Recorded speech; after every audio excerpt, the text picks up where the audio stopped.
बहुत सारी बातें सुनने मिली, लेकिन मैंने दृढ़ संकल्प कर लिया था कि मुझे मेहनत करनी है। बाकी तो ईश्वर है साथ में, आगे ना तो दिख ही रही है, क्या पता हाँ में परिवर्तित हो जाए।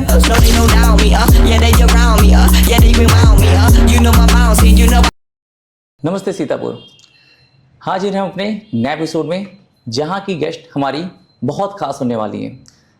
साधारण शिक्षिका के रूप में अपना सफ़र शुरू करने वाली मैम आज सीतापुर के जाने माने स्कूल की प्रेसिडेंट है। वेलकम मैम हमारे इस एपिसोड में। तो कैसे मैम आप? मैं बिल्कुल ठीक हूँ। सबसे पहले तो हम आपका थैंक यू बोलना चाहते हैं कि आपने कीमती समय निकाला हमारे इस एपिसोड में। और शुरुआत करते हैं इस एपिसोड में कि मैम, जब आपके बारे में हमने रिसर्च करी तो ये पता चला कि आप आज जो प्रेसिडेंट की पोस्ट पे हैं, ये सफ़र आपने एक टीचर के रूप में स्टार्ट किया जी। तो हम जानेंगे कैसे सफ़र स्टार्ट हुआ टीचर के रूप में। देखिए, एक इंग्लिश का प्रोवर्ब है, necessity is the mother of invention. जी। कुछ ज़रूरतें ऐसी थीं जिसके लिए मुझे घर से बाहर निकलना पड़ा, और क्योंकि इंग्लिश मेरी बहुत अच्छी थी, इंग्लिश स्पीकिंग बहुत अच्छी थी, तो उस समय मेरे पास कोई प्रोफेशनल डिग्री बहुत अच्छी नहीं थी, सिंपल ग्रेजुएट थी मैं। और मुझे एक प्राइमरी टीचर की जॉब मिली, और मैंने एक मेरठ के एक बड़े इंस्टीट्यूशन से वो जॉब शुरू करी। जी। सोचा तो था कि ठीक है, नॉर्मल सी जॉब है, करेंगे जी। लेकिन 3 दिनों में ही समझ में आया कि इस जॉब को अगर बहुत अच्छे से निभाया जाए तो ये मेरा इंटरेस्ट एरिया है, मेरा इंटरेस्ट जोन है। और कुछ ही दिनों में मैंने अपनी मेहनत से वहाँ पे अच्छे से बहुत काम किया और थोड़ा अच्छा नाम कमा लिया। अच्छा, टीचर बेसिकली क्या आप टीचिंग बैकग्राउंड से हैं? नहीं, मेरे बैकग्राउंड में कोई भी टीचर नहीं है, तो सब बिजनेस पर्सन हैं। तो जिस दौर की आप बात कर रही हैं, वहाँ पे टीचिंग का कहाँ से आइडिया आया कि टीचिंग स्टार्ट करते हैं?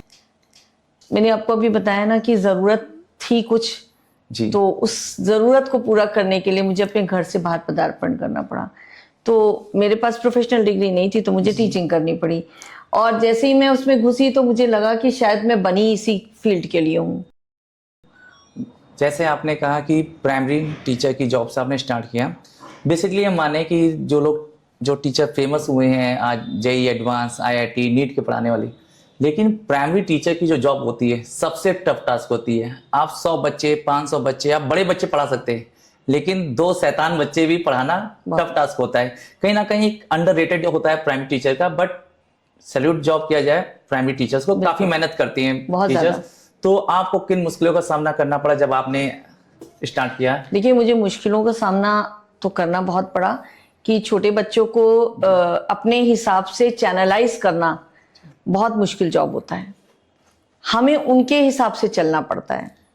तो मैं उस समय एक बच्चे की मदर भी थी, तो एज अ मदर मैंने उसको स्टार्ट किया। मुझे बार बार बच्चों के स्वभाव को, उनकी विशेषताओं को, वो क्या डिमांड कर रहे हैं या उनका मूड कैसा है, उन चीज़ों को लेके चलना पड़ा। टीचर का एक वो जो रॉब होता है कि आप चेयर पे बैठे और आपने कमांड किया, उसको छोड़कर उनके साथ ज़मीन पे बैठना पड़ा, उनके साथ झूलों पे चलना पड़ा, उनके साथ पूल में उतरना पड़ा। और तभी मैंने ये सीखा कि बच्चों के साथ बिल्कुल उन्हीं के हिसाब से चलना पड़ेगा, तभी वो अच्छी शिक्षा ले। जैसे कहा जाता है, बच्चों के साथ बच्चा बनना पड़ता है। जी बिल्कुल सही। क्योंकि आज बहुत एक्टिविटी में बच्चे जो टीचर हैं बच्चों को एंगेज रख लेते हैं, लेकिन उस टाइम उतने रिसोर्स हमारे पास नहीं थे। आज स्मार्ट क्लासेस हैं जहाँ पे हम पोएट्री के थ्रू बच्चों को एंगेज कर लेते हैं। एक टफ टास्क होता है कि बच्चे को एंगेज रखना। आपके टाइम में कैसे सारी चीज़ें पॉसिबल होती हैं? देखिए, उस समय ना तो सोशल मीडिया का ज़माना था, टीवीज या स्मार्ट क्लासेस भी क्लासेस में नहीं हुआ करते थे, तो हमें एक दिन पहले से होमवर्क करके जाना पड़ता था कि कल का इंटरेस्ट एरिया क्या बनाएंगे, हम कौन सा स्टोरी, कौन सा टॉपिक उठाएंगे जिससे हम पूरा दिन बच्चे को एंगेज रखेंगे, और उसी के थ्रू हम पूरी उस दिन की एक्टिविटी को बांटते थे। तो every day was a big task for us. ये मैम का काफ़ी बड़प्पन है। जो भी हमारे व्यूअर्स नए टीचर्स देख रहे हैं, ये बहुत बड़ी मैम ने बात की कि हम एक दिन पहले होमवर्क एज अ टीचर भी, क्योंकि आजकल के टीचर होते हैं नहीं गए क्लासरूम में और बिना किसी आइडिया के स्टार्ट हुए, लेकिन अगर हम होमवर्क करके जाएंगे तो हम बच्चों को कुछ ना कुछ नया सिखाएंगे, बहुत अच्छे से सिखाएंगे। क्योंकि आज तो बेसिकली इंटरटेनमेंट भी स्टडी होती जा रही छोटे प्राइमरी बच्चों की। बिल्कुल। काफी चीजें उस टाइम आप तो ये है कि राइमिंग भी सॉन्ग में आ रही है और आप लोग के लिए काफी टफ रहा होगा। खुद ही गाना पड़ता था। हर साल नई एक बुक मिलती थी जिसमें डिफरेंट डिफरेंट राइम्स होती थी, उनकी ट्यून्स भी खुद ही बनानी पड़ती थी। और अपने साथ जो म्यूजिक टीचर्स होते थे, उस समय गिटार चलता था और हारमोनियम भी कहीं कहीं होता था, तो उन्हें पहले उनके साथ बैठ के सेटअप करना पड़ता था कि हमारी राइम्स किस जोन में जाएंगी। बेसिकली वो 12 राइम्स की एक हम पूरा 1 to 1 सिंक्रोनाइज बना लेते थे कि इतनी देर हमको करना है कंटिन्यूटी में। जैसे आजकल चल रहा है कि चूहे को बुखार है, काफी लाखों व्यूज जाते हैं। अगर उस टाइम अगर सोशल मीडिया होता तो शायद आपके भी जो आप बता रही रैम खुद बनाते हैं लाखों व्यूज जाते हैं। तो ये सफर वहां जैसे आपने कहा मेरठ में एक प्राइवेट स्कूल में आपने स्टार्ट किया, फिर वो जर्नी कैसे इतनी बड़ी एक संस्था बनाने तक पूरा हम जानेंगे स्टेप बाय स्टेप। तो उस जर्नी के बाद मैम क्या रहा आगे? उस जर्नी के बाद कुछ ऐसे सर्कमस्टांसेस हुए कि मुझे अपने होम टाउन सीतापुर में वापस आना पड़ा। जब मैं सीतापुर आई तो एक आध साल, क्योंकि मैंने एक बेबी को डिलीवर किया था, बेटी को अपनी, तो एक आध साल तो मैं उनके साथ रही। उसके बाद यहाँ के एक विख्यात विद्यालय को पता चला कि मैं वहाँ से करके आई हूँ और वहाँ पे काफ़ी नोन थी, तो हम उनके भी टच में आए और मैंने काफ़ी साल उनके साथ भी बहुत काम किया। वहाँ भी मुझे बहुत ग्रेस मिला, लोगों ने बहुत चाहा और मैंने बहुत अच्छे से सब केटर किया। नहीं, ये तो सब जानते हैं कि आपने सीतापुर के फेमस स्कूलों को सर्व किया, उनकी फाउंडेशन में, उनकी नींव बनाने में आपने मेहनत पसीना सब दिया, अपना पूरा टाइम दिया, जो पीक टाइम था वो आपने दिया। चलिए उसकी बात करते हैं। एक प्राइवेट स्कूल को इस्टेब्लिश करने में, एक रिकग्नाइजेशन देने में कितना मेहनत लगता है, उसमें टीचर की क्या भूमिका थी? देखिए, स्कूल का मतलब ही टीचर और स्टूडेंट से है जी। आज मैं भी मैनेजमेंट बॉडी में हूँ, लेकिन मैनेजमेंट केवल आप मतलब अच्छे से टीचर्स को मैनेज करते हैं जी। जो अपना 100% होता है वो टीचर देता है वहाँ पे जी। और टीचर वही अच्छा हो सकता है जो ऑलराउंडर है, एक गुड सिंगर, एक गुड डांसर, क्रिएटिव और गुड स्पीकर, कमांडेबल और अपने क्लास पे पूरा कमांड रखने वाला, वही एक अच्छा टीचर हो सकता है। और सबसे बड़ी बात एक टीचर की खूबी और ये बताऊंगी, हम कितने भी लर्नेड हो, हमको कितनी भी डिग्रियां हासिल हो, लेकिन हमें उस बच्चे के ब्रेन तक जाना है जो हमें समझ सके। बिल्कुल, क्योंकि जैसे बच्चा टीचर एक आपका MSc किया है, वो किताबें काम नहीं आने, और जो ग्राउंड लेवल पे हम मेनली प्राइमरी बच्चे को पढ़ा रहे हैं, तो हमारा क्या नॉलेज है वो कहीं काम नहीं आने वाला है। बेसिकली ABCD सबको आती है, लेकिन आप कैसे डिलीवर कर रहे हैं, क्योंकि बहुत बड़ी एक जिम्मेदारी आ जाती है जी। फिर मैम कैसे कभी सोचा था कि आप अपना स्कूल ओपन करेंगे? सच बताइएगा, क्योंकि सपना ही सबका होता है। ये हम बहुत बड़ी बात करना चाहते हैं, सपना सब देखते हैं, उसको हकीकत में बदलना, उसको इस मुकाम तक ले जाना बहुत बड़ी बात है। तो कभी जब आप उस जॉब में थी तो कभी सोचा था कि इस जॉब से निकल के अपना एक स्कूल कभी खोलेंगे? कभी नहीं सोचा था, कभी नहीं सोचा था। मैं इतनी तल्लीन थी उसी जॉब में, मैं अपने बच्चों के साथ ही इतनी मस्त रही कि मैंने कभी ये सोचा ही नहीं था कि मुझे एक अपना स्कूल खोलना होगा। मुझे लगता था मेरी पूरी दुनिया ही यही है। खोला तो ऐसे खोला कि उसी के भी कंपटीशन में हैं काफी। ये एक जो हमारी बेसिकली थीम है इस पूरे चैनल की, पॉडकास्ट की, कि स्ट्रगल की हम कहानियां लेके आते हैं। और सबसे बेस्ट एग्जांपल आज हम कह सकते हैं हमारे सामने है, जिन्होंने अपने स्ट्रगल्स को सक्सेस तक पहुंचाया, पूरी जर्नी की। तो इसका ख्याल मैम कब आया कि स्कूल अपना खोलना है, या इस ख्याल से पहले जो एक सपना देखना, सपने से पहले कुछ स्ट्रगल होते हैं, कुछ दिक्कतें आती हैं कि आज हम देखें कि ये हमें DM बनना है, इस बनना है, लेकिन जब एक उसकी जर्नी हम सोचते हैं कि हाँ इसके लिए हमें ये इतनी घंटे पढ़ाई करनी होगी, ये सिलेबस से गो थ्रू होना होगा, तब थोड़ा सा परेशानी आती है। जब आपने सोचा होगा ठीक है, सोच लिया कि अपना स्कूल खोलेंगे, सब सोचते हैं 100 टीचर में से 90 टीचर सोचते हैं कि आगे चलकर भविष्य में हम प्रिंसिपल बनेंगे या अपना स्कूल खोलेंगे, लेकिन उन 90 में भी उसका जो सक्सेस रेशियो है हो सकता है 0.01% हो। तो आपने सोचा और सोचने के जो बीच की जर्नी थी वो कैसी रही? देखिए, मैंने आपको बताया कि मैं उसमें बहुत तल्लीन हो गई। जब मैं उसमें घुसती चली गई तो मुझे लगा कि मेरी दुनिया भी यही है, और जरा सा भी किसी बच्चे को किसी तरीके से कुछ प्रॉब्लम होती थी तो मैं एक नई खोज करती थी कि इसको सॉल्व कैसे करेंगे। उसको करते करते मुझे ये समझ में आया कि जो आप खुद करना चाहते हो वो आप खुद ही कर सकते हो। आप बीइंग अ टीचर उसको नहीं डिलीवर कर सकते, बिकॉज आपके ऊपर कोई मैनेजमेंट है। आप वो आपको समझ पा रहा है या नहीं समझ पा रहा है, आपके मन में क्या जिज्ञासा है, आप उसको कैसे पूरी कर पा रहे हो, उन सब चीज़ों को देखते हुए मैंने रिज़ाइन कर दिया और बहुत उस पर सोचा कि रिजाइन करने का, क्योंकि इतने साल से आपने सर्व किया, जैसा आपने कहा कि आप अपनी जॉब से, एक तो साफ साफ लग रहा है कि आप बहुत लगाव महसूस करती हैं, जी, तो छोड़ना आसान तो नहीं रहा होगा। बिल्कुल आसान नहीं रहा था, क्योंकि आज इतने शायद 20-21 साल के बाद भी मुझे बहुत लगाव है उनसे, आज भी बहुत लगाव है। आज भी मुझे वो अपनी नींव से मतलब लगता है कि मैंने केटर किया है और मेरे लिए आज भी वो बहुत मायने रखता है। लेकिन ऐसा कुछ नहीं था कि छोड़ना मुश्किल था, लेकिन मुझे लगता था कि जो मैं सोच रही हूँ, जो मैं करना चाहती हूँ, उसकी पूर्ति कैसे करूँ। और रिज़ाइन करना बिल्कुल आसान नहीं था, क्योंकि मेरा उस मैनेजमेंट के साथ भी बहुत अच्छा तालमेल था, बहुत अच्छा जोड़ था, लगाव था। और कहीं ना कहीं आप ये कहिए कि दिन प्रतिदिन हर सीढ़ी को चढ़ते हुए आप कुछ सीखते हैं। तो हर जगह जहां आप जाते हैं, आप कहीं ना कहीं से कुछ ना कुछ सीखते हैं। आप ये नहीं कह सकते कि हम पूरे हैं, संपूर्ण हैं। संपूर्ण कोई नहीं है। ठीक है, हर जगह से आपको सीखने को मिलता है। तो बहुत कुछ सीखा, बहुत कुछ पहले स्कूल से सीखा, बहुत कुछ वहां से सीखा। और वो जो कलेक्टिव एक सब चीजें थी, उसके बाद मुझे लगा कि अब मुझे अपने बच्चों के लिए, अपनी संतुष्टि के लिए कुछ करना चाहिए। और इसी तरह से मदर्स प्राइड की खोज हुई। मदर्स प्राइड की खोज हुई। ये जो मदर्स प्राइड की खोज हुई है, ये जो मदर्स प्राइड है, माँ का सम्मान, माँ का प्राइड, ये नाम किसकी देन है, कैसे समझ दिमाग में आया? देखिए, मदर्स, हर बच्चा अपनी माँ का गर्व होता है जी। कुछ इस तरीके की बात हो रही थी कि मैं अपने बच्चे से कोई बात कर रही थी और उसने ये बात बोली कि I want to be my mother's pride. तो वो जो शब्द था वो एकदम स्ट्राइक किया और वो वहीं से वो मदर्स प्राइड को मैंने ले लिया।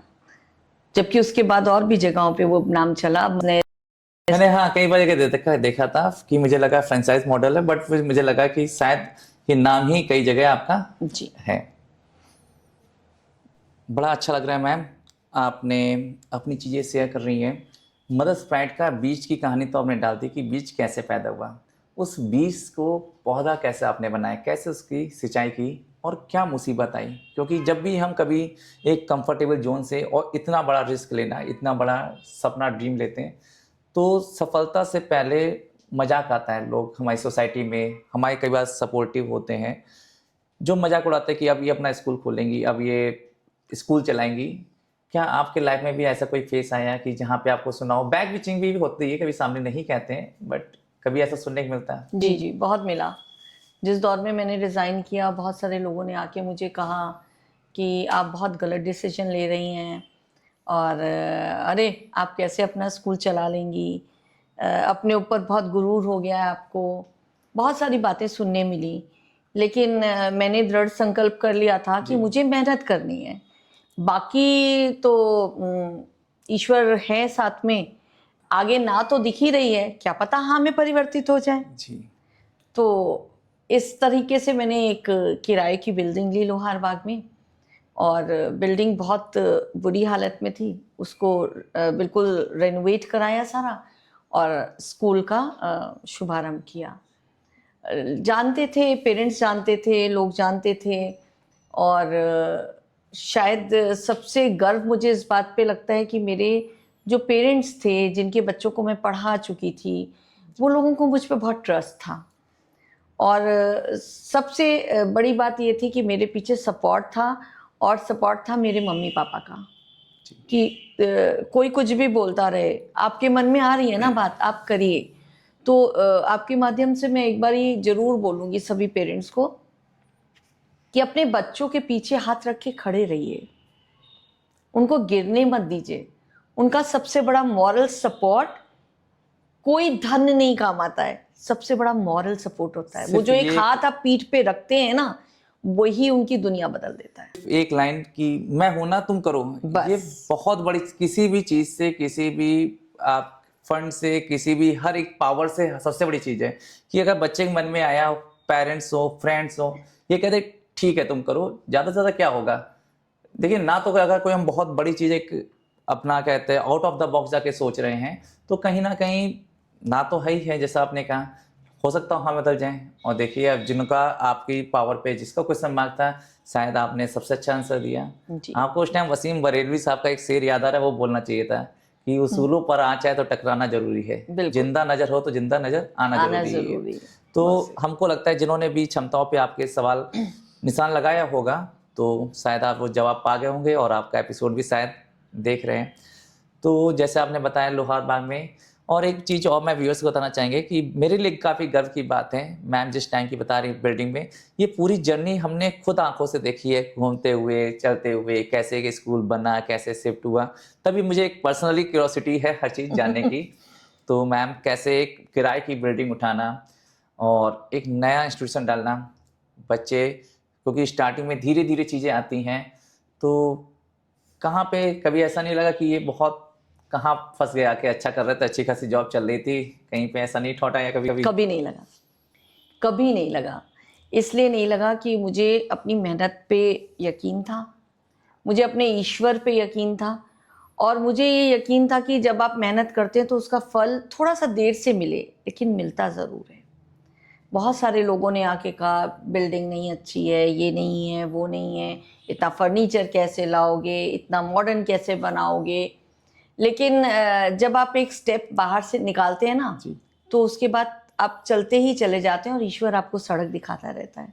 बहुत अच्छी मुझे ग्रोथ मिली उस वो दिन तो हम में। जानते हैं कि आपने बहुत काफी अच्छी कम ग्रोथ टाइम मिली। में ही इस सीतापुर के टॉप स्कूलों में जो सर्व कर रहे हैं उसमें आप कंपटीशन में सबसे आगे हैं, और हर एक स्कूल आपको अपना एक कॉम्पिटिटर की तरीके से देखता है। जैसे आपने कहा इंफ्रास्ट्रक्चर, फिर धीरे धीरे चीज़ें से होना स्टार्ट हुई, कहीं पे दिक्कतें जो आपने फेस की हो?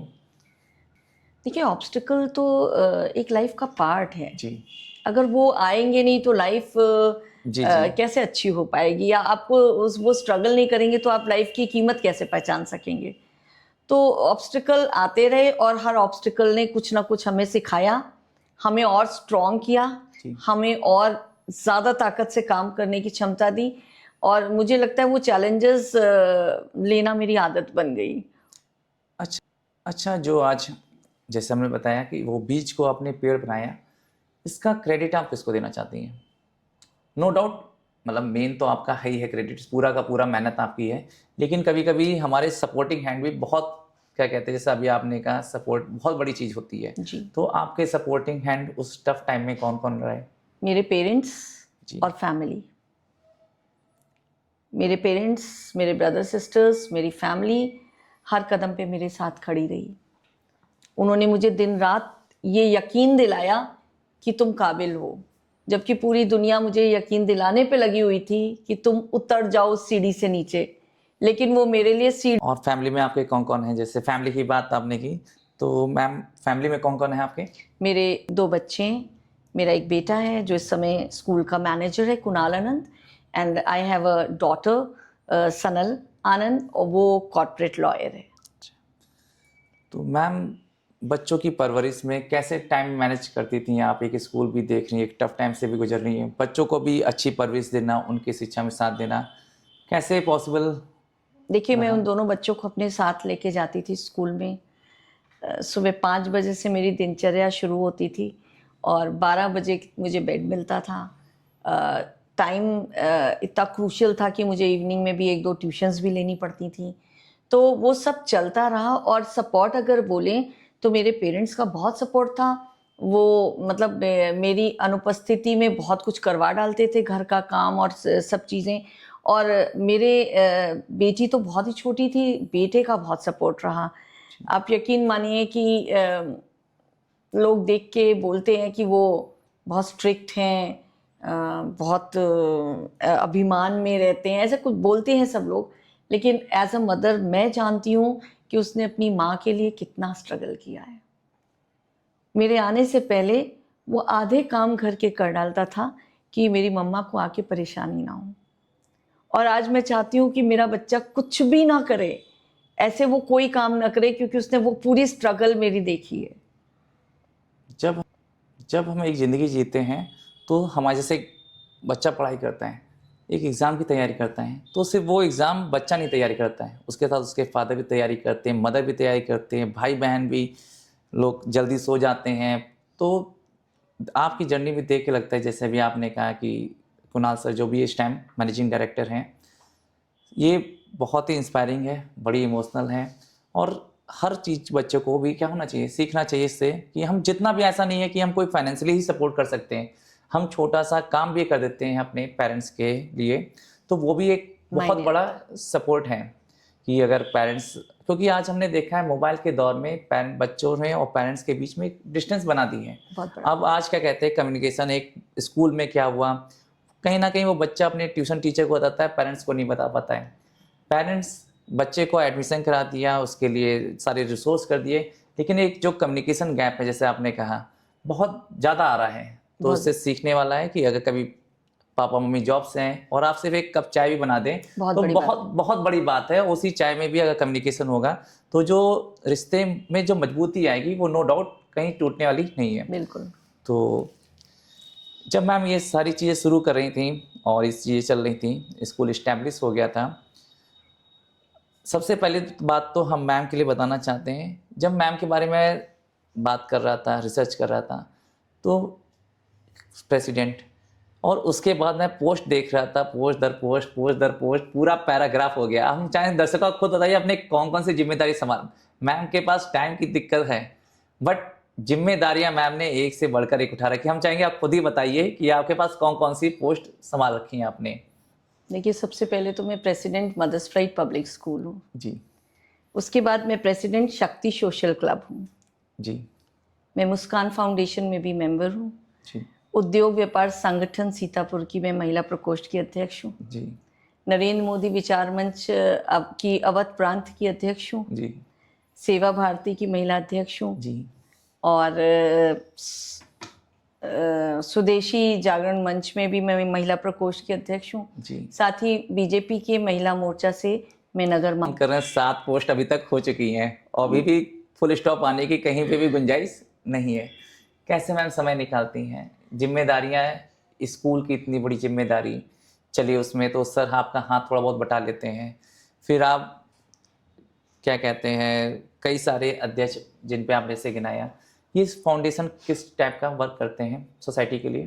देखिए, ज़्यादातर सब सोशल वर्क करते हैं जी और उद्योग व्यापार संगठन व्यापारियों से रिलेटेड समस्याओं को, हमारी ट्रैफिक की समस्याओं को और बाकी जितनी भी शहर की समस्याएं हैं उनसे डीएम साहब को और सबको अवगत कराते हैं। जी जी तो उनमें मीटिंग्स होती हैं, वो अटेंड करनी पड़ती हैं हमें। जहाँ भी पता चलता है समस्याएं, उससे करते हैं, हम डील करते हैं। तो सोशल वर्क का मेरा एक फील्ड था कि जैसे प्रॉब्लम्स हमें भी आई, हमने भी देखा कि कैसे सब चल रहा है, तो लगता है कि सोशल होना ज़रूरी है। अपने लिए जिए तो क्या जिए। बहुत अच्छी बात है। लेकिन एक समाज सेविका की हम बात करें, समाज सेवक की बात करें, आज हर एक, कोई भी एक छोटा भी नेता हो, नीचे समाज सेवक लिखवा देता है। समाज सेवा से हो सकता है उसका कोई लेना देना है, नहीं लेना देना, इससे कोई मतलब नहीं, लेकिन एक ट्रेंड है कि कुछ भी है, नीचे कोई पोस्ट नहीं है तो समाज सेवा लिखवा दें। आप किन किन समाज सेवा से गुजरे हैं, या कोई भी ऐसी समाज सेवा जहां पे आपको प्राउड फील हुआ कि हाँ, मैं सही बात एक समाज सेवक के रूप में हमने अपना कार्य या अपना दायित्व निभाया है? देखिए, शक्ति क्लब की तरफ से हम लोग स्कूलों के, छोटे छोटे स्कूलों को कुछ कुछ चाह रहे थे बुक्स दें और कुछ कॉम्पिटिशन्स कराएं ऐसे स्कूलों में जहाँ नहीं होते थे। तो 2019 में हम HKP की छोटी ब्रांच जो डिस्ट्रिक्ट हॉस्पिटल के पास है, जी जी वहाँ पे एंटर हुए। जब हम एंटर हुए तो हमने देखा कि पुराने, सदियों पुराने टीन के, बल्कि सीमेंट वाले वो छप्पर पड़े हैं और उनमें से पानी लीक हो रहा है, आंगन में पानी भर रहा है और डस्टबिन्स नहीं रखे हुए हैं क्लास में, टेबल चेयर्स टूटे फूटे हैं, हिल रहे हैं, बंदर अंदर आ रहे हैं और बच्चों के कपड़े फाड़ रहे हैं, उनका खाना ले जा रहे हैं। अब तो हालात सुधरे, पहले बड़ी दुर्व्यवस्था थी सरकारी स्कूलों में। जी, तो हम लोगों ने वो देख के हम उसको कुछ सुधारने के लिए सोच रहे थे। तब तक एक बच्ची हमारे पास आई और कहने लगी, मैम सुनिए, पहले टॉयलेट बनवाइए। तो एकदम आया, बेटा दिखाओ कहाँ है टॉयलेट। पता चला कि वहाँ पे टॉयलेट सदियों से बंद था, एक ही टॉयलेट था, चोक्ड और बंद था, और एक लकड़ी की टूटी हुई खिड़की का हिस्सा था जिसको एक बच्ची लेके खड़ी होती थी और दूसरी बच्ची पीछे जाके टॉयलेट करती थी। ये अपने सीतापुर में, ये मेन अपने सीतापुर में। का था, 19 की बात है। बहुत दिमाग खराब हुआ, सभी मेंबर्स का हमारे, सब ने कहा कि भाई बहुत नीड है यहाँ पे टॉयलेट की, सबसे पहले ये व्यवस्था होगी, कुछ नहीं बाकी नहीं देखेंगे। तो हम लोगों ने सबसे पहले वहाँ पे एक वेस्टर्न एक इंडियन टॉयलेट सबसे पहले वेल टाइल्ड टॉयलेट बना के HKP को दिए। उसके बाद उन बच्चों का ऐसा लगाव हो गया हम लोगों के साथ कि वो अपनी समस्याएं बताने लगे जो भी कुछ हमसे क्योर हो रहा था, कॉम्पिटिशन्स कराए और बहुत सारी जहाँ उन्हें नजर आई तो उन्होंने जरूर उसका, हमने खुद भी करा उस स्कूल के लिए बहुत कुछ। उसके बाद अपने बच्चों के ग्रुप से भी उस स्कूल को डोनेशन कराया, क्योंकि हमारा सब लेडीज़ का ग्रुप था, जी जी, शक्ति का, और बहुत बड़ा उसमें अमाउंट लगना था। अब वहाँ पे जो छप्पर वाली हमने आपको बात बताई, वहाँ पे अब 8 क्लासरूम्स हैं, पक्के बने हुए, वेल फर्निश्ड जी। तो बहुत अच्छा, कहीं ना एक गर्व वाली फीलिंग आती है कि हम सोसाइटी अपने लिए तो सब करते हैं, एक सोसाइटी के लिए कुछ करना, और वो भी इन बच्चों के लिए, तो सही बात है। Proud of you ma'am. Thank you. तो इस सेवा के बाद हम वापस आते हैं स्कूल में। जब आपने स्कूल खोला तो कभी सोचा था इसको इतनी आगे तक ले जाएंगे, इसको इतना विख्यात बनाएंगे, और कैसे आप लोगों से अलग हैं, थोड़ा हम भी ये जानना चाहेंगे। जैसे अभी आप, क्योंकि बहुत सारे इंटर कॉलेजेस हैं और अभी आप 8 तक सर्व कर रहे हैं, बट फिर भी आपने अच्छी कमांड सीतापुर के पेरेंट्स पे रखी है, क्योंकि मेनली जो सीतापुर के, क्योंकि मैं खुद बिलोंग करता हूँ, सोच होती है कि एक ऐसे स्कूल में डाल दें जहाँ बच्चा इंटर तक आराम से 10-12 साल पढ़ लेगा, बार बार चेंजेस ना करने पड़े। और आपने सिर्फ 8 तक सर्व करने पे और अच्छे पेरेंट्स को, अच्छी सोसाइटी को आपने क्या कहते हैं अडॉप्ट कर रखा है। तो क्या चीज़ें ऐसी हैं जो आपको दूसरों से अलग बनाती हैं? देखिए, पहले आपका एक क्वेश्चन था कि जब आप आए तो आपने क्या आगे तक सोचा? हाँ सोचा, क्योंकि अब तो जुनून हो गया था कि इसको आगे लेके जाना है जी। दूसरी चीज़ ये कि मेरी सर्विंग में और दूसरों की सर्विंग में क्या अंतर है? देखिए, स्कूल सब अच्छे होते हैं जी, वो शिक्षा का मंदिर है, कोई भी बुरा स्कूल नहीं होता है। डिफरेंस ये होता है कि कौन किसको कैसे केटर कर रहा है। मैंने आपको बताया कि एजुकेशनिस्ट बन गई मैं, इतने 38 इयर्स का मेरा सफ़र हो गया है, और बेटे ने भी MBA करने के बाद अपने सपनों को छोड़कर अपनी माँ के सपनों को केटर करा। चाहता हूँ, सॉरी, लेकिन लगता नहीं मैम को देखे कि 38 इयर्स का मैम सर्विंग कर रही हैं। जी, मेरा 38 इयर्स का सफ़र हो गया है, और बेटे ने भी अपने सपने छोड़े और उन्होंने मेरे सपनों को ही साकार करने की सोची, और वो मेरे साथ लग लिए। तो हम दोनों लोग मुस्तकिल पूरा टाइम, हमारी ज़िंदगी स्कूल है, सुबह 6 बजे से और शाम के 6 बजे तक हम वहाँ पे उपस्थित रहते हैं। अलग ये है कि मेरी हर पेरेंट से पर्सनल डीलिंग है, बहुत बड़ी बात है। मैं किसी टीचर को बीच में इंटरेक्ट करने के लिए नहीं आने देना चाहती, जहाँ पे मिसकम्युनिकेशन या मिसअंडरस्टैंडिंग पैदा हो। मेरी डीलिंग 1-to-1 पेरेंट्स के साथ रहती है। अगर इतनी सी भी कोई कमी है तो मेरे फ़ोन पे पर्सनल में आएगी। I give my numbers to everyone. लगता है कि हाँ बहुत हेडेक हो गया, लेकिन नहीं, वो हेडेक नहीं है, क्योंकि मेरी सेवा जो है, मुझे किसी मंदिर, किसी मस्जिद, कहीं जाने की ज़रूरत नहीं है। मैं उन ईश्वर्स के साथ में रहती हूँ जो इनोसेंट हैं, उनसे बड़े जीते जागते ईश्वर मेरे साथ चलते हैं, और मैं बहुत भाग्यशाली हूँ कि वो बड़े होके मुझे माँ कहते हैं। बहुत बड़ी बात है कि एक इतने बच्चों की माँ, और तभी मेरे ख्याल से वो जो अपना नाम जो है वो साकार हो रहा है, मदर्स प्राइड। चलिए मैम, जैसे अभी आपने बताया कि आपने 38 साल का सफ़र, इतने 3 दशकों से भी ज़्यादा का सफ़र आपने देखा है। यहाँ पे जो स्कूलिंग की प्रथा है, एक शिक्षा की प्रथा है, परंपरा में बहुत अंतर आया। चौक स्लेट से वाला क्लास आपका मार्कर का बना, मार्कर वाला क्लास आपका डिजिटल क्लासरूम बन गया। बिल्कुल। बीच में कोविड आया, फिर परंपरा में चेंजेस आया, अब कई स्कूलों में रोबोटिक्स की क्लासेस होने लगी। इस पूरी चेंजेस को आप कैसे देखते हैं? देखिए, change is the law of nature. Technology का युग है, परिवर्तन तो आना निश्चित ही है। जी। तो चेंजेस आते रहेंगे, हम अडॉप्ट करते रहेंगे, बच्चे सीखते रहेंगे, टीचर्स भी सीखते रहेंगे। लेकिन ये है कि कुछ भी आप कर लीजिए, लेकिन जो स्थान गुरु का है, जो शिक्षा उसके मुखार बिंदु से निकलकर आप तक आती है, वो वास्तविक शिक्षा है। ठीक है, आप दौर कोई भी ले लीजिए, टैकल आपको गुरु ही करेगा। जैसे आपने बहुत एक, जब भी हम देख रहे हैं कि आप गुरु की या टीचर की बात करती हैं, उसमें बड़ा रिस्पेक्ट दिख रहा है। लेकिन अब इस जॉब में, टीचिंग की जॉब में, लोग हैक्टिक, एक सरदर्द मानते हैं। वो रिस्पेक्ट कहीं ना कहीं चेंजेस आए हैं। गुरु ब्रह्मा से हमने शुरू किया था और आज कहीं ना कहीं एक जॉब की तरीके से देख रहे हैं। जबकि ये जॉब, तो आपको जॉब करनी है तो आप बहुत सारी जॉब कर सकते हैं। टीचिंग में आपको सेवा का एक माइंडसेट तो लेके आना है। कहीं ना कहीं यहाँ पे सैलरी तो चलिए हर जगह मैटर करती है, लेकिन यहाँ पे एक सेटिस्फैक्शन जो होता है बच्चों को पढ़ाने का, बच्चों की स्माइल के बाद, उनके अच्छे रिजल्ट के बाद, उनकी पर्सनल ग्रोथ के बाद।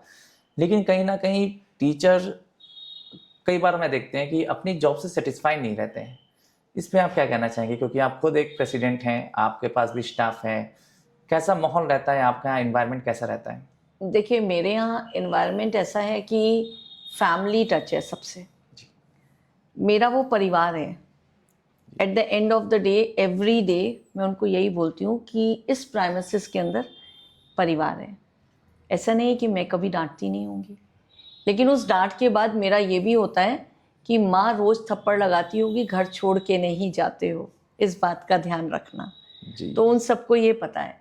हाँ, जहाँ तक आप बता रहे हैं कि टीचर का हैक्टिक शेड्यूल और आजकल टीचर्स नहीं सेटिस्फाइड होते, टीचर वही सेटिस्फाइड नहीं है जिसने अपनी जॉब को जॉब की तरह लिया है। जो उसमें कूद के उसमें रम गया है उसको मज़ा आता है, और जो सिर्फ घड़ी देखकर जॉब कर रहा है 8 से 2 की जॉब है, बस एक, उसको मज़ा कहीं नहीं ना कहीं- आएगा। तो कहीं- जब मज़ा उसमें से रस नहीं ले रहे तो हैक्टिक हो जाएगा। पर अगर आप जुनून के साथ काम कर रहे हैं कि आपको लगता है ये मुझे करना है, ये मेरा काम है, तो आपको मज़ा आएगा। तब मज़ा आएगा जब एक भी बच्चा आपका 90% से अबव जाएगा। तब मज़ा आएगा जब वो बच्चा आपको सड़क पे देख के आपको रिस्पेक्ट से आपके पैर छुएगा। तब मज़ा आएगा जब वो डीएम की कुर्सी पे बैठेगा और आपका गर्व बढ़ेगा। तब मज़ा आएगा जब वो पेरेंट्स किसी यूनिवर्सिटी में कोई गोल्ड मेडल पा रहा है और अपने पेरेंट्स को फ़ोन करने से पहले आपको फ़ोन करता बिल्कुल है। सही बात है। उससे बड़ा गर्व ही कोई नहीं है। क्योंकि ये एक ऐसा प्रोफेशन है जो आपके सारे प्रोफेशन को जन्म दे रहा है। बिल्कुल। क्लासरूम में आज आप जिस बच्चों को आपने 20-30 जो भी बच्चे बैठे हैं, वो बहुत बड़ी रिस्पॉन्सिबिलिटी है। भविष्य के वो डॉक्टर हो सकते हैं, भविष्य के इंजीनियर हो सकते हैं, भविष्य में वो टीचर हो सकते हैं। तो ये रिस्पॉन्सिबिलिटी, टीचिंग की जॉब सबसे आसान मानी जाती है, लेकिन सबसे टफ जॉब है टीचिंग की। बिल्कुल बिल्कुल सही बात आपने कही कि किसी भी स्कूल की जो नींव है वो टीचर्स ही रहते हैं, और ये बात समझनी चाहिए सोसाइटी को भी, पेरेंट्स को भी।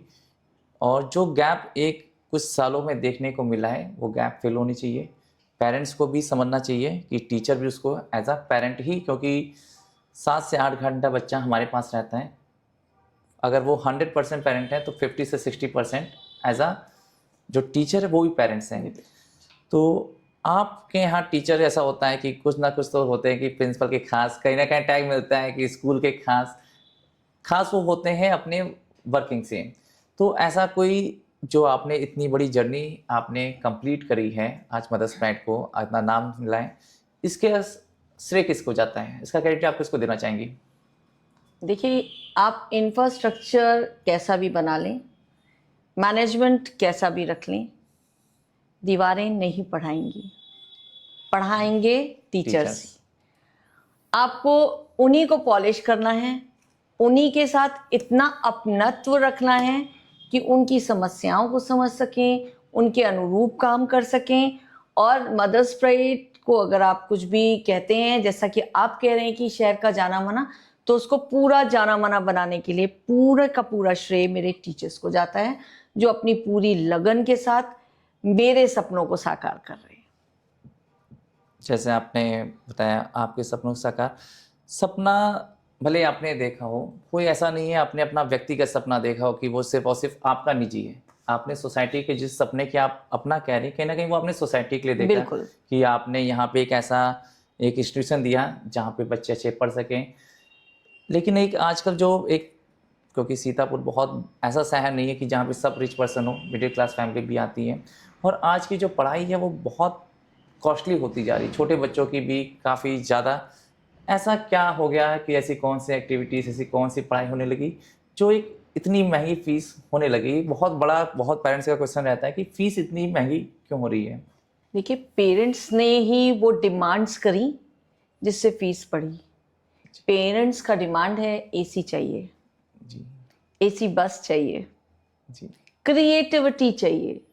तो जो क्रिएटिविटी के गैजेट्स आते हैं, आप स्मार्ट क्लास ले लीजिए, जी आप प्रोजेक्टर हर जगह पे ले लीजिए, जी जी।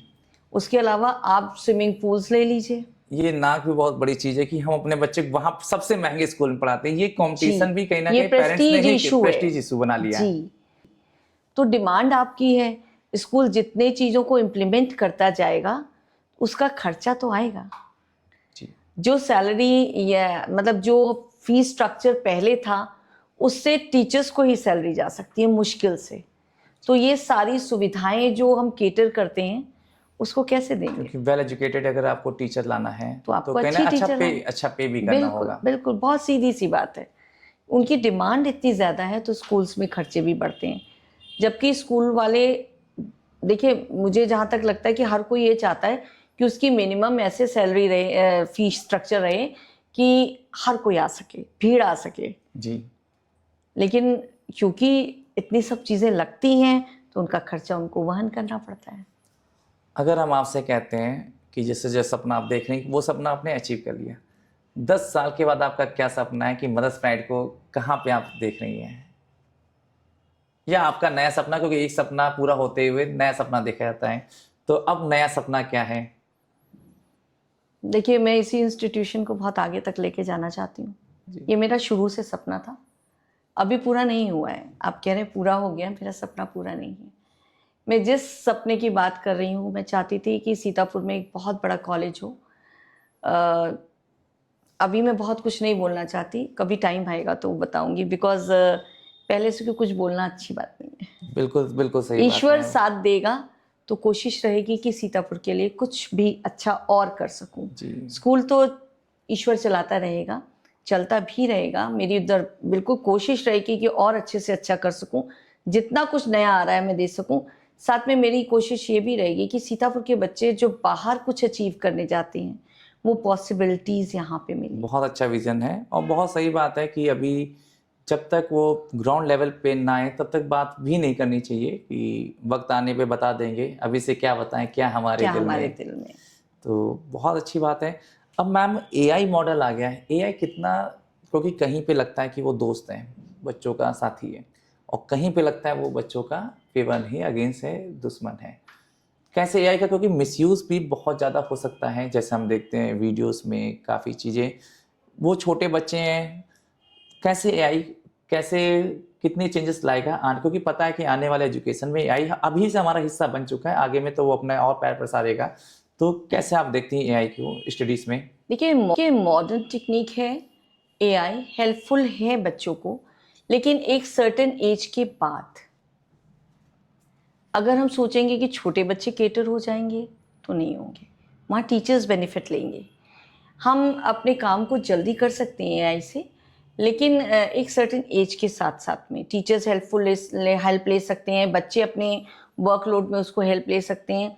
एआई डेफिनेटली बहुत हेल्प करेगा, बस हमें ये मॉनिटर करना है कि हर सिक्के के दो पहलू हैं, कि हम कौन सा उठाते हैं, द बेस्ट और द वर्स्ट। जो छोटे बच्चों का एज है, जो माइंड है, वो उस एज में सबसे लर्निंग एज होता है, और वहीं पे अगर उनकी हम सोचने समझने की क्षमता कम करते हैं तो कहीं ना कहीं उनके साथ नाइंसाफ़ी होगी। जैसे आपने कहा कुछ भी चीज़ें आ जाएं, ज्ञान वो गुरु ही वहाँ पे देगा उसको। देखिए, मैं ये कहना चाहूँगी कि पेरेंट्स और गुरु ये दो ऐसे माध्यम हैं जो अपने पूरे जीवन आपको कुछ ना कुछ शिक्षा देते हैं, डे टू डे देते हैं। पेरेंट्स भी देते हैं और गुरु भी देता है, और दोनों अपने एक्सपीरियंस को झेल चुके हैं, कड़वे सच को आपको किसी न किसी स्टोरी के रूप में बताते हैं और चाहते हैं कि आपकी ज़िंदगी में वो ऑब्स्टिकल ना आए। जबकि ये काम एआई नहीं करेगा। बिल्कुल। ये एक्सपीरियंसेस एआई के पास नहीं है। तो टीचर की वैल्यू और पेरेंट्स की वैल्यू तो कोई भी कम नहीं कर सकता। वो दोनों ईश्वर हैं और वो हमेशा सदा सदा ईश्वर ही रहेंगे। जैसे मैम आपने कहा था आप टीचर भी थी, अब आप एक स्कूल की प्रेसिडेंट हैं। आपकी नज़र में हम 2 सवाल पूछते हैं एक साथ, आप 1 बाय 1 करके आंसर दीजिएगा। एक आइडियल स्टूडेंट आपकी नज़र में कौन है, या एक आइडियल टीचर आपकी नज़र में कौन है? देखिए, आइडियल स्टूडेंट वो है जो अपने टीचर की रिस्पेक्ट करता है, अपने पेरेंट्स की रिस्पेक्ट करता है, उनके दिए हुए एक्सपीरियंसेस को, उनके दिए हुए कमांड्स को फॉलो करता है और साथ में लगन के साथ काम करता है। काम करने से मतलब यहाँ पढ़ने से, जी। खाली किताबी पढ़ाई नहीं, उसको चरित्र की पढ़ाई करना भी बहुत ये ज़रूरी है। बहुत ज़रूरी है। कई बार हमने देखते हैं क्योंकि अच्छा बच्चा भी कहीं ना कहीं टीचर को कभी कभी डिसरिस्पेक्ट कर जाता है, तो हम उसे एज अ आइडियल नहीं मानेंगे कि सिर्फ उसने किताबी है और टॉट एंड लर्निंग से स्टार्ट। कम से कम उसके अंदर एक अच्छे मैनर्स, एडिकेट्स, और इस पर हमको लगता है आप लोग भी बड़ा ध्यान देते हैं कि जी, बच्चे के टीचर का रिगार्ड बहुत ज़रूरी है। और जितना हम टीचर्स के लिए भी यही बात करेंगे कि टीचर को भी अपनी लैंग्वेज पे, अपनी टंग पे बच्चे से कम्युनिकेशन करते हुए एकदम डोसाइल होना चाहिए कि हम एक ईश्वर का पार्ट अदा कर रहे हैं, तो हमारे इस स्वरूप को कुछ हम गलत ना कर दें, खिन्न ना कर दें। बच्चे के मन में ये नहीं आना चाहिए कि मेरा टीचर पार्शियल है, बच्चे के मन में ये नहीं आना चाहिए कि ये मुझे ज़्यादा ही डांट रहा है या ज़्यादा ही पुचकार रहा है, मैं नहीं भी करूँगा तो नंबर मिल जाएंगे। तो we should be equal to everyone, सबके साथ इक्वलेंट हो। हमारी नज़रें उन पे एक गिद्ध की तरह होनी चाहिए कि वो कहाँ क्या कर रहे हैं, उसका नतीजा क्या होगा, इनको पहले से पकड़ें। बहुत ही बढ़िया। अगर हम बात करते हैं कि आपने बिल्कुल इन्वॉल्व हो चुकी हैं टीचिंग लाइन में, अगर आप टीचर नहीं होती तो क्या होती? क्योंकि अगर मैं बहुत चीज़ें हम लोग सोच के रखते हैं कि हाँ ये चीज़ भी सीखना है, ये चीज़ भी, ऐसे आपने कहा मल्टीटास्कर होना चाहिए। तो अगर आप एक टीचिंग लाइन में ना होते हैं तो मोनिका मैम को हम क्या किस फील्ड में देख रहे होते कि अब मुझे एक फैशन डिजाइनर के रूप में देख रहे होते हैं। तो it was my hobby to design my clothes.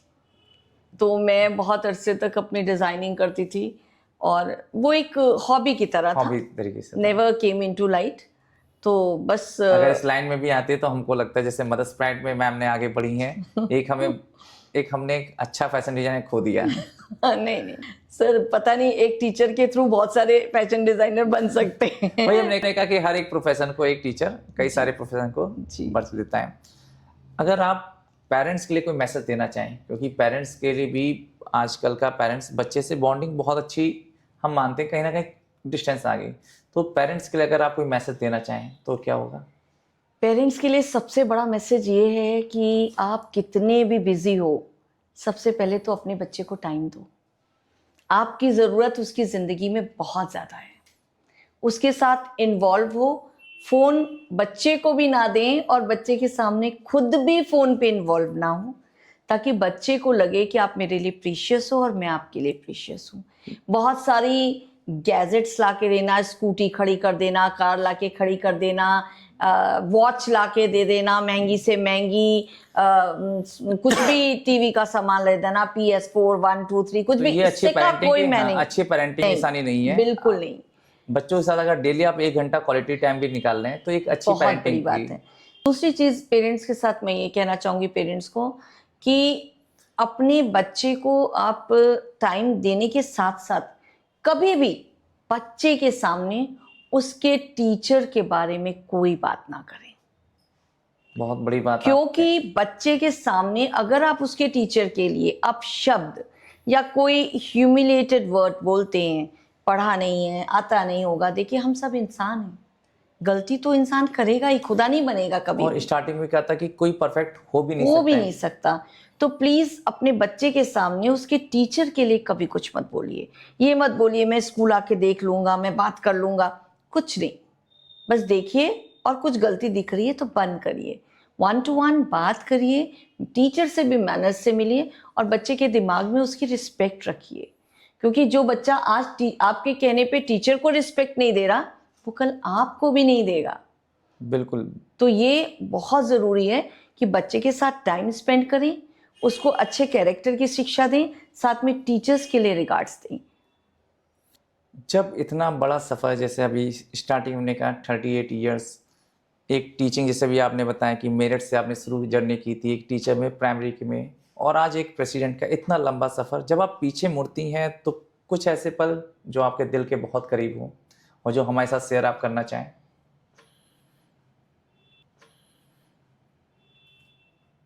दिल के करीब पल वो होते हैं जैसे मैंने आपको बताया कि बेटे के एक बारी मैं घर आई और सब बना के गई थी और मेरी मजबूरी थी जॉब, और जब मैं लौट के आई 3 बजे तब भी मेरे दोनों बच्चे बैठे हुए थे। मैंने उनसे बोला आपने खाना क्यों नहीं खाया? तो मेरे बेटे को कुकर खोलना नहीं आता था। वो दोनों मशक्क़त कर रहे थे कि ये खुलेगा कैसे, तो हम खाना कैसे खाएंगे। उन्होंने सादी रोटी खा ली और वो मतलब कैसे, मतलब बैठे थे कि अभी कैसे खाई, खाई नहीं जा रही, मम्मा आएगी। मैंने आधा घंटा लग के उन्हें सब बर्तन खोलना बंद करना सिखाए। तो आप ये कहिए कि वो पल मेरे लिए ऐसा सा पल है कि मैं उसको कभी भूल नहीं पाती। और मैं सबसे पहले किसी भी बच्चे को मिलती हूँ तो उसको छोटे छोटे गैजेट्स खोलना सिखाती हूँ कि किसी के ऊपर कभी भी कोई प्रॉब्लम आ सकती है। बिल्कुल। ये और आजकल की मदर्स तो वर्किंग हैं ही, जी जी। तो एटलीस्ट बच्चे सेल्फ डिपेंड होने चाहिए, इंडिपेंडेंट होने चाहिए कि वो सब। उस काम के बाद ही मेरे बेटे ने हर चीज़ को सीखना शुरू ये किया। दिखा रहा कि बहुत सेक्रीफाइस आपने लाइफ में किए हैं, वो बहुत मैं छोटे पल छोटे कभी मोमेंट्स भूल नहीं सकती हूँ, आज भी याद करती हूँ तो मेरे आंखों में दूसरों की आंसू आ लाइफ जाते हैं। संवारने में, बच्चों को सिखाने में, कहीं ना कहीं आपने अपने बहुत सारे मोमेंट्स, बहुत सारे सेक्रीफाइसेस आपने किए हैं। अच्छा, जो स्ट्रगल, कहीं ना इमोशनल हो रही है? नहीं नहीं, कुछ नहीं है। चलिए। अरे, जैसे आपने, जो हमारी थीम है, जैसे हमने जो सब शो का नाम रखा था सीतापुर अनप्लग्ड, तो मेन था जिन्होंने स्ट्रगल किया हो, दूसरा को वो ना करना पड़े, उनकी जर्नी से हमें कुछ सीखने को मिले, और उसका परफेक्ट एक आइडियल एग्जांपल आपकी जर्नी है। तो लोग जो सपना देखना चाहते हैं, जो स्ट्रगल कर रहे हैं, स्ट्रगल फेस में हैं, जो स्कूल तो बहुत बड़ी बात है, आउट ऑफ द बॉक्स जाके सोचने की, हम क्या सोचना, सपने देखते रहना चाहिए, या जो लाइफ में बड़ा सोचते हैं लेकिन फर्स्ट स्टेप नहीं ले पा रहे हैं, क्योंकि फर्स्ट स्टेप के बाद काफ़ी चीज़ें आसान हो जाती हैं, लेकिन बहुत लोग अपना वो फर्स्ट स्टेप ले नहीं पाते हैं, या लेने में काफ़ी, उनके लिए आप क्या मैसेज करना चाहते हैं? देखिए, सबसे पहले तो उम्मीद नहीं छोड़नी चाहिए, अपने ऊपर विश्वास रखना चाहिए और विल पावर बहुत स्ट्रांग होनी चाहिए। देखिए, लाइफ में हर किसी के लिए ईश्वर ने कोई ना कोई फ्रेम बना के रखा है, उसकी सीट फिक्स है। 90% की भी फिक्स है और 10% की भी फिक्स है। 90 वाला क्लर्क बन जा सकता है और 10 वाला बॉस बन के बैठा होगा इंडस्ट्री का। तो ये मत सोचिए कि कोई बड़ा कोई छोटा, आप ऑलराउंडर बनिए, कोशिश करते रहिए, उम्मीद मत छोड़िए, विल पावर, अपने ऊपर कॉन्फिडेंस होना चाहिए, और हो ही नहीं सकता कि आप सक्सेस ना कर पाए। ये वन डे वन नाइट में सक्सेस कुछ नहीं नहीं आने होता। वाली है, लेकिन कोई ऐसा कोई गोल्डन रूल नहीं है कि हार्ड वर्किंग सबसे बड़ा रूल है, कि अगर आप हार्ड वर्किंग हैं, कंस्टेंट हैं, लगातार आप मेहनत कर रहे हैं, तो ऊपर वाले भी कहीं ना कहीं आपके जरूर सपोर्ट देगा, में आएगा। बिल्कुल देगा। आपकी पर्टिकुलर वो फील्ड नहीं मिले, लेकिन आपकी दूसरी फील्ड जरूर खुलेगी। डोर्स हैं, एक नहीं तो दूसरा जरूर खुलेगा। किसी को भी ईश्वर बिना किसी खाने पीने के नहीं छोड़ता है, तो ये सबको पता होना चाहिए कि मेहनत हम करेंगे, उसके दरबार में सबको ही प्रसाद मिलता है। बिल्कुल बिल्कुल मिलता है। जैसे मैम अभी हम पोस्ट की बात कर रहे थे, तो कुछ ना कुछ आपकी पोस्ट पॉलिटिकल पार्टी में भी आपने जिम्मेदारी संभाल रखी है अपने कंधे पे, तो कुछ पॉलिटिकल भी आपका, क्योंकि इतना आप यहाँ सर्व कर चुकी हैं, अब कहीं और भी आपको लगता है कि अब पॉलिटिक्स में भी आना चाहिए? देखिए, टीचर एक रिफॉर्मर होता है। जब वो सोसाइटी में देखता है कि समथिंग इज़ गुड और बैड, तो मुझे लगा कि पॉलिटिक्स में घुस के आप समझ सकते हो कि कहाँ से क्या चीज़ हो सकती है, कुछ रिफॉर्म कर सकते हो, कुछ थोड़ा सा मेरा जुड़ाव भी था बीजेपी से, जी जी। और इसलिए मुझे स्टेप इन करना पड़ा।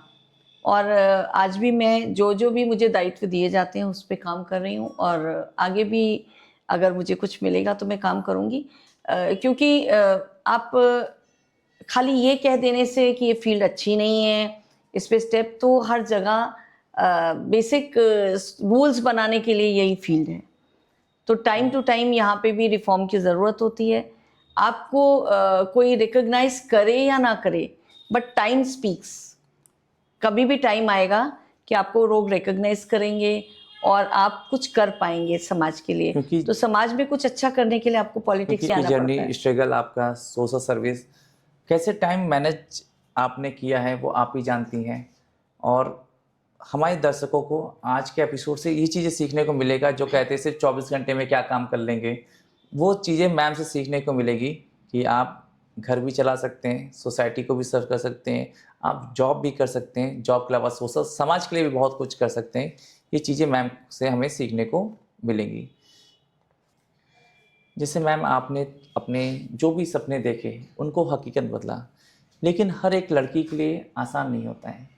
स्पेशली सीतापुर बहुत हमारा बड़ा शहर नहीं है, यहाँ पे लड़कियों को जॉब करने के लिए भी काफ़ी परमिशन, काफ़ी मिन्नतें करनी पड़ती है। और कहीं पे मैक्सिमम जॉब जहाँ पे ज़रूरत होती वहाँ पे फीमेल को शायद परमिशन मिल जाए, अदरवाइज एज अ शौक के पे परमिशन भी नहीं मिलती है। तो क्या मैसेज देना चाहेंगे हमारे यहाँ जो लेडीज़ हैं, फीमेल हैं, उनको? देखिए, गर्ल्स के लिए तो मैं गर्ल्स को सबसे पहले ये कहना चाहूँगी कि पढ़ाई बहुत ज़रूरी है। पढ़िए। पेरेंट्स को भी चाहूँगी कि अपने बच्चों को ग्रेजुएट तो कम से कम ज़रूर करिए, उसके साथ कोई ना कोई प्रोफेशनल डिग्री भी करवाइए। ये इम्पॉर्टेंट नहीं है कि आप डॉक्टर बने या लॉयर बने जी। या कुछ, जो आपका इंटरेस्ट एरिया है आप उसमें जॉब करें या ना करें, लेकिन उसको compete ज़रूर करें, उस फील्ड पे जाए ज़रूर। क्योंकि समय कब आपको वो धक्का दे दे कि आपको बाहर निकल के कमाना है, ये नहीं पता है। तो उसके लिए तैयार हमें आज ही से रहना आप होगा। आज ही फाइटर बन जाएं, क्योंकि आपके पास वेपन्स हैं, आपको कहाँ ज़रूरत है आप चला सकें। घर, वो टाइम था कि एक व्यक्ति से घर चल जाता था और नीड्स पूरी हो जाती थी। जी। आज परिवार में दोनों ही लोग काम करते हैं, तभी नीड्स पूरी होती हैं। तो एक अच्छी लाइफ जीने के लिए, एक अच्छा सोसाइटी में अपग्रेडेशन लाने के लिए, अपने आप को एक अच्छी जगह पे रखने के लिए आपको काम करना भी पड़ेगा।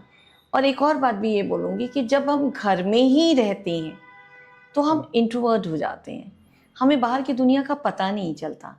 जब आप स्टेप आउट करते हो तो आप दुनिया के साथ चल सकते हो, और हर कदम पे बढ़ना, चलना, कुछ नया सीखना बहुत ज़रूरी है, क्योंकि अपने बच्चों को भी तो सिखाना है। और कभी का सीखा वो कभी बेकार नहीं होता है। कभी आज का सीखा हुआ कहीं ना कहीं, कब ना कब, हाँ। बाहर निकलने से एटलीस्ट हम लोगों से मिलेंगे, कुछ अच्छी चीज़ें सीखेंगे, या हम क्या चीज़ सीखेंगे जो हमें नहीं करनी चाहिए, हमारा कम्युनिकेशन बढ़ेगा। काफ़ी अच्छी बात की मैम से। जो आज का हमारा एपिसोड है काफ़ी इंफॉर्मेटिव रहा, काफ़ी चीज़ें मैम से, और मैम के लिए भी थैंक यू। बिना मैम ने किसी चीज़ के हर एक चीज़ अपनी लाइफ की हमारे साथ शेयर करी। मैम, लास्ट सवाल कि सीतापुर के पेरेंट्स और बच्चों के लिए कोई आपका स्पेशल मैसेज? मेरा स्पेशल मैसेज यही है बच्चों के लिए कि पूरी ज़ील के साथ पढ़ाई करें, अपने इंटरेस्ट एरिया पे काम करें, सोशल मीडिया से थोड़ा दूर रहें, रीलें कम बनाएं, उतना ही फ़ोन का इस्तेमाल करें जो आपकी लाइफ के लिए ज़रूरी है। और पेरेंट्स से ये रिक्वेस्ट है कि बच्चों को टाइम दें, उनके साथ अच्छे पुराने मॉरल्स अपने शेयर करें, अपने एक्सपीरियंसेस शेयर करें, ताकि जो मिस्टेक्स हमने लाइफ में करी हैं वो बच्चे ना कर पाएं। और हर दम अपनों बच्चों का हौसला बढ़ाएं। कभी भी अपने बच्चे को किसी से कंपेयर ना करें कि पड़ोस के बच्चे के इतने नंबर आ गए, वो ये बन गया, वो बन गया। आपका बच्चा बहुत अच्छा है और हर बच्चा अपने आप में काबिल है। तो अपने बच्चे के लिए हमेशा उसके बैक पे खड़े रहें, उसके साथ रहें और उसका हौसला बढ़ाएं, उसे कभी किसी के सामने नीचा ना दिखाएं। इतनी ही अपील मेरी पेरेंट्स से है।